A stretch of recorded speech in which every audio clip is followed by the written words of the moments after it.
जारी है। पहले डाकुओं के हाथों कराची के शहरियों की शामत आई थी और अब कराची के अपने थानेदार, कराची के अपने मुहाफिज, सो कॉल्ड मुहाफिज, जो वर्दी में कराची के शहरियों पर तबाह आजमाई करने का फरीज़ा सरअंजाम दे रहे हैं। पाकिस्तान एक ऐसी जंग के अंदर दाखिल हो चुका है कि जहां सिवाय आग और खून के हमें कुछ हासिल नहीं होगा। लोगों के पास जहर खरीद के खाने के पैसे भी नहीं है, ये मुहावरतन होता था, इस वक्त हकीकतन ये हालात हैं। 6 महीने से 2 साल का एक टेक्नोक्रेट सेटअप आएगा, उसके लिए मुलाकात जीएचक्यू में हो चुकी है। 2 दिन पहले मुलाकात हुई थी जिसमें इकोनॉमिस्ट को बुलाया गया था। रजा बाकिर पाकिस्तान आए हुए हैं। सबसे इंटरेस्टिंग बात यह है कि ये इंडिया के मदरसे के बच्चे हैं। मतलब हम लोगों के दिमागों में जो कॉन्सेप्ट बिठाया गया है वो ये है कि वहाँ पर रहने वाले मुसलमानों को उनके हकूक नहीं मिलते। आपको वो दूसरे मुल्क आके कह रहे हैं बेचारा गरीब आदमी है, ले जा, अच्छा यार चलो जाओ जाओ जाओ, 3 महीने और रखो, 6 महीने और रखो। पाकिस्तानी कौम के साथ में पाकिस्तान बनाना ये सबसे बड़ा और भद्दा मजाक हुआ है और कुछ भी नहीं।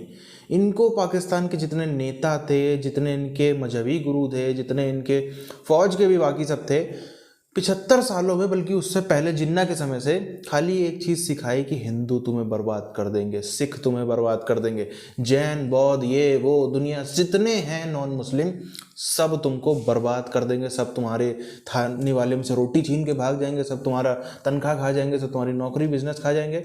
ये करते करते इनको ने खुद यही जो इनको सिखाते पढ़ाते थे नेता, फौज, माफिया, मौलाना, ये सब इन्होंने इतना लूटा, पाकिस्तानियों को इतना लूटा। यही होता है, अपने देश को तोड़ो जब कुछ ऐसे लोगों की बात मान के, तो ऐसी ही सजाएं मिलती हैं अक्सर। गुलिस्तान जौहर कराची में, ये पढ़िए, गुलिस्तान जौहर कराची में ये सानेहा पेश आया है। शाहीन फोर्स के 3 लफंगों ने, अहलकार नहीं, 3 लुच्चे लफंगों ने उनको गिरफ्तार किया गया है। उन्होंने एक जवां साल आदमी को ताक़ुब करके बाकायदा इशारा दिया रुकने का, वो रुका नहीं। और ये इतना बड़ा जुर्म था कि जिस जुर्म की पादाश में उसको चेज़ करके बाकायदा काफ़ी दूर जा कर के नोमान एवेन्यू में घुस करके, फ्लैटों में घुस करके और उसकी कमर पर निशाना लेकर के गोली चलाई गई। इवन जिनीवा की कॉन्फ्रेंस का सर पैर समझ नहीं आ रहा। क्या वहां जा रहे हैं 13 अरब लेने के लिए, क्या हमें सैलाब के लिए $13 बिलियन दे दें?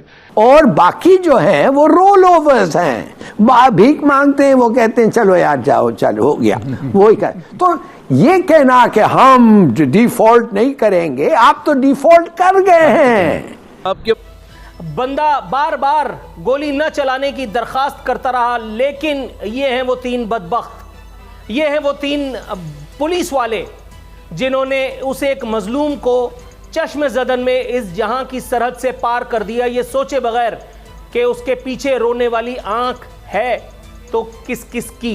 कर रहे हैं IMF से कैसे बात करनी है, कब करनी है? आप ज्यादा देर, मार्च में आएंगे पैसे? ओ खुदा का वास्ते, 1 हफ्ते के तो ज़खायर रह गए। 3 उन्होंने आपको 10 तारीख तक की डेट दी हुई है। इन बदबख्तों को, इन 3 कातिलों को जिस कॉन्फिडेंस के साथ ये अदालत में चलते चले जा रहे थे, ये है वो तस्वीर जिसमें बाकायदा चेज करके, और आपको नजर आ रहा है कि इस बंदे को शॉट लिया गया है। जिस कॉन्फिडेंस के साथ ये तीनों बदबख्त अदालत में घूमते फिरते नजर आ रहे थे, हथकड़ियां इनके हाथ में जरूर थी, लेकिन जैसे ही मैंने इनको अदालत में देखा, मैंने फौरन शुक्र अदा किया। मैंने कहा अल्लाह का शुक्र है ये मामला अदालत में गया, अब इनको बरी होने से दुनिया की कोई ताकत नहीं बचा सकता। और गवर्नर का इकबाल तो अल्लाह ताला सदा बुलंदी करे। कराची में गवर्नर की बदमस्तियां जारी हैं, पुलिस के हाथों शहरियों की जिंदगियों का किताल जो है वो चलता चला जा रहा है। गवर्नर अभी तक मेरा ख्याल है उनको इत्तला नहीं मिली, वरना वो यकीनन थाने पहुंच करके और वहां धरना देते या ना देते, लेकिन मेरा ख्याल है वहां नारी मंगा लेते। परवरदिगार आलम, इस एक बच्चे को जो दागे यतीमी देखना नसीब हुई है, अल्लाह ताला इस माँ को जो इसका बेटा छीना गया, इसको सब्र जमील और अजर अजीम अता करे। कोई माई का लाल नहीं जो अब इनको सजाए मौत दे सके। इसलिए नंबर 1 आपकी फोर्स का मोरल डाउन हो जाएगा, और नंबर 2 आपके साथ अगर ये मामलात अदालत में होंगे तो फिर शहरियों को, मतलब आप समझें, फिर मामलात में आधी बात करके आधी बात स्किप कर रहा हूं, क्योंकि दूसरी बात अगर मैंने कर दी तो फौरन मेरा ख्याल है वो आज़ाद वाले जाग ना जाएं, किसी और मौके पे जागे ना जागे, मेरी बात सुनकर के जरूर वो जाग जाएंगे। कल रात की ये फुटेज है, गवर्नर के गुलछर्रे खत्म नहीं हो रहे। कल रात, परसों रात को उन्होंने गवर्नर हाउस में एक मुशायरा झेला था। अवाम के दुख में उन्होंने मुशायरा मुनक्किद किया, बाकायदा महाजिरों के मसीहाओं को ऑन बोर्ड लेकर के। ये जावेद नाहरी है जहां पे बदतरीन ट्रैफिक जाम सिर्फ इस जुर्म में कि गवर्नर का दिल नाहरी खाने के लिए चाह रहा था। पूरी पहली फ्लोर को खाली करा करके गवर्नर साहब को एंटरटेन किया गया, कई किलोमीटर दूर तक लोगों को जूते मारे गए, ट्रैफिक जाम हो गया। जनाब मन, इसकी फुटेज होगी यार, इसके बच्चे की फुटेज और इसकी वालदा की फुटेज जो मैंने कहा था वो जरा निकलवाएं, वो जरा लगवा दें, जरा देख लीजिए। ये ओ यार अल्लाह के बंदे, ये जावेद नाहरी की फुटेज है यार, कोई खुदा का खौफ करो। ये है वो मासूम बच्चा जिसको यतीम किया है इन 3 बदबख्तों ने, रावणवार के इस जो है वो मौजूदा चश्मो चरागों ने। इस बच्चे को पता भी नहीं कि इसके सर से जो है वो छत छीन ली गई है, इसके सर से एक अमान, एक साहिबान छीन लिया गया है। इसकी माँ अभी रो रो करके चीफ जस्टिस को दुआइयां दे रही थी, बात बड़ी सीरियस थी लेकिन मेरी हंसी निकल गई। मैंने कहा लो चीफ जस्टिस को बुला रही है, चीफ जस्टिस के करने के यहाँ बहुत सारे काम हैं, वो काम अभी तक पेंडिंग है। अगर चीफ जस्टिस इस काम में चले गए तो फिर तो हो गया। अल्लाह ताला इस बच्चे को परवरदिगार आलम इसके मामलात में आसानी फरमाए। लेकिन आप याद रखिएगा कि ये वाहिद बच्चा नहीं है, रावणमार ने इस तरह के न जाने कितने बच्चों को यतीम कर दिया। क्योंकि मेरा ईमान है इस रियासत में इस मजलूम माँ और उस मासूम बच्चे को इंसाफ कभी नहीं मिलेगा, 100% नहीं मिलेगा, ये मेरे ईमान का हिस्सा है। ऐसी नामालूम कितनी औरतें अपने जिगरगोशों से महरूम कर दी गई, लेकिन ना किसी चीफ जस्टिस को वो आई जो आनी चाहिए थी, ना इस मुल्क के किसी ठेकेदार को, किसी चौधरी को वो आई जो आनी चाहिए थी। सब सीना चौड़ा करके घूम रहे थे, किसी को कोई फर्क नहीं पड़ता। यहाँ किसी का लाल किसी कालिब में किसी भी चौक चौराहे पर मार दिया जाए। मैंने कल दिखाया था आपको और बताया था कि कराची का मौजूदा गवर्नर जो गुलछर्रे उड़ाते फिर रहे हैं, उन्होंने फरमाया था कि अब अगर इस किस्म की कोई हरकत हुई तो मैं थाने पहुंच करके बैठ जाऊंगा। परसेप्शन और रियलिटी ये एक है कि हम वापस अमेरिका के पपेट स्टूज वापस बन गए हैं, इसलिए कि विदाउट अमेरिकन असिस्टेंस हम बैंकरप्ट हो जाएंगे। और अब उसको पूरा करने के लिए क्या हमारे को पेनल्टीज क्या हमें देना पड़ेगा, लेट्स सी। पूरा आपका पूरा campaign he must never come back, उसको हम टॉलरेट नहीं कर सकते, वो ये है वो है, क्यों?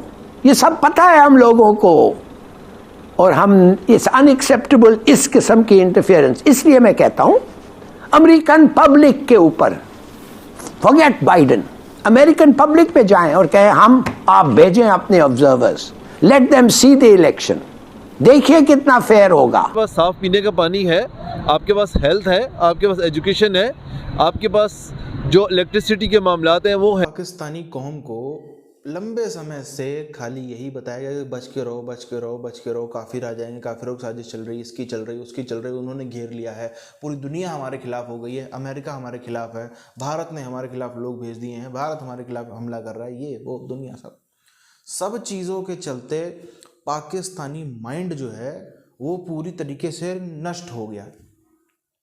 इसीलिए ऐसे ख्वाब दिखाया गया कि ये कर देंगे, कश्मीर जीत लेंगे, वो कर लेंगे। उसमें भी मेरा कहने का कतई मतलब ये नहीं है कि पब्लिक बहुत ज़्यादा शरीफ थी। इस प्रकार की पब्लिक को जिसे अलग देश बनाने का चस्का चढ़ सकता है अपनी मातृभूमि को तोड़ के, जिस पब्लिक को अपने ही अड़ोसी पड़ोसी को भगाना, लूटना, सब एक से घटिया से घटिया हरकत करना, जिसे बोलने की ज़रूरत नहीं है, वो सब जो कौम कर जाए उसके बाद वो ऐसे ही तिलस तिलस के मरती है।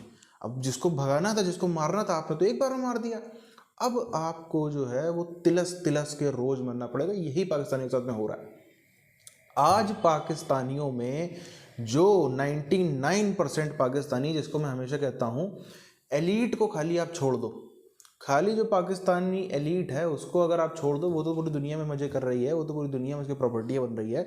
बाकी 99% गरीब हो, मिडिल क्लास हो, अपर मिडिल क्लास हो, ये सारे के सारे ही पाकिस्तान में दुनिया की सबसे घटिया कोई ज़िंदगी जी रहा है कोई कौम, तो वो ये जी रहा है। कुछ नहीं है इनके यहाँ पर। ये सुबह दुआ पढ़ के निकलते हैं कि सब कुछ हमारा भला करो।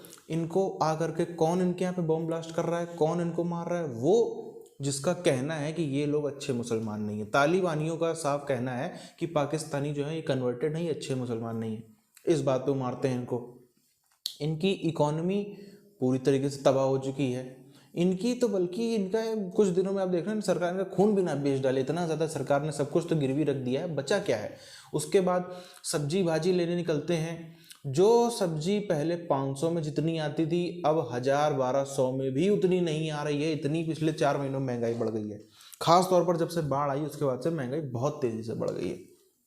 उसके बाद जैसे तैसे जो थोड़ा बहुत करके 60,000 फॉर एग्जांपल, कोई 50,000 कमा रहा है फॉर एग्जांपल, पूरी परिवार जो मान लो 50,000 कमा रहा हो, वो पहले आराम से 30-35 हज़ार में खर्चा चल जाता था, 2,000 बच जाता था। अब क्या हो रहा है, अब खर्चा भी नहीं चल पा रहा है। खर्चा तो चलना दूर की बात है, खर्चा ही जो पहले 30-35 हज़ार में होता था वो जस्ट डबल हो गया, वो 65-70 हज़ार तक पहुंच गया। इतनी क्योंकि महंगाई बढ़ गई। रोजगार था, जो कमाई थी वो बढ़ने का नाम ना ले। इसी के साथ साथ जो पैसा कमा भी लिया, चोरी चकारी इतनी ज़्यादा, कोई हद नहीं। लाहौर और कराची, इन 2 जिलों में खास तौर पर जहाँ पे कुछ 6-7 करोड़ आबादी रहती है, आंकड़ों के हिसाब से ज़्यादा ही रहती होगी थोड़ी बहुत, वहाँ पर इस समय नर्क से बुरी स्थिति है। कहीं भी कोई भी चलते फिरते आए दिन सिर्फ एक शहर में से, इन दोनों में से 600-700 प्लस वारदातें सामने आती हैं। वो रिपोर्ट होने वाली चोरियां, जो रिपोर्ट ही नहीं होती वो तो आप बहुत दूर छोड़ ही दो, मात्र 600-700 तो रिपोर्ट होती हैं। और रिपोर्ट भी ऐसे नहीं कि छोटी मोटी, कम से कम जिसमें 20,000 की चोरी होती है, 20,000 प्लस वाली चोरियां इतनी ज़्यादा आती हैं। अब यार ये सब कहीं और जाने की जरूरत नहीं कि पाकिस्तानी मीडिया की कितनी वेबसाइट्स हैं जो रिपोर्ट करती हैं। इतना ज़्यादा जो है वो शार्प राइज आया है स्ट्रीट क्राइम में लाहौर और कराची के।